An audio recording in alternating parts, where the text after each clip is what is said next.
On a tous fait l'expérience de silence. Des silences gênants, des silences apaisants. Mais il y a un silence qui dépasse tout, c'est celui de l'espace. Pensez-y, avec des milliards et des milliards de mondes là-haut, on devrait s'attendre à une sorte de brouhaha cosmique. Mais non, rien. Le silence total. Et si ce silence n'était pas juste du vide? Et si c'était en fait un avertissement? Voilà la question qui tue.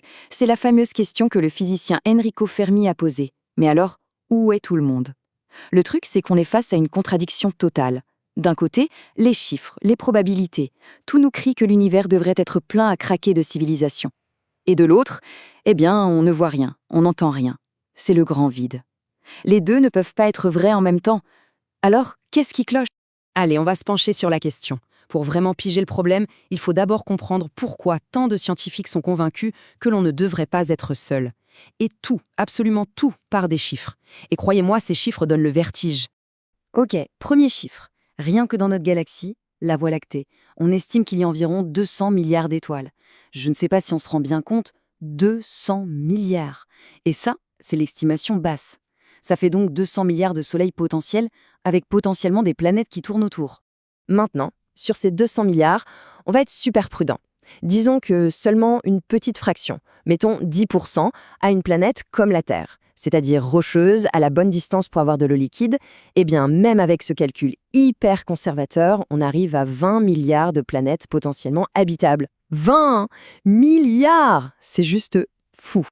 Et là, on passe au niveau supérieur. Sur ces 20 milliards de planètes, imaginons que la vie intelligente n'apparaisse que sur une toute petite partie d'entre elles. Vraiment une fraction de rien du tout. Eh bien, malgré ça, les statistiques nous disent qu'il devrait y avoir, tenez-vous bien, 100 000 civilisations avancées capables de communiquer. Là, maintenant, rien que dans notre galaxie. 100 000 civilisations, c'est déjà un chiffre ahurissant. Mais ce n'est que la moitié de l'équation. L'autre ingrédient, qui rend le paradoxe encore plus dingue, c'est le temps. Parce que voyez-vous, notre Soleil est en fait un petit jeune dans l'histoire de la galaxie. Imaginez une planète X qui se serait formée bien avant la Terre, mettons avec 2 milliards d'années d'avance. Pour mettre ça en perspective, l'humanité, en à peine 70 ans, on est passé des premiers balbutiements de l'ère nucléaire à envoyer des gens sur la Lune. 70 ans! Alors, qu'est-ce qu'une civilisation pourrait bien faire avec, non pas 70 ans, mais 2 milliards d'années d'avance? C'est une durée qui dépasse l'entendement. C'est là que ça coince. Une civilisation aussi vieille, aussi avancée, elle ne serait pas discrète. Elle aurait probablement appris à maîtriser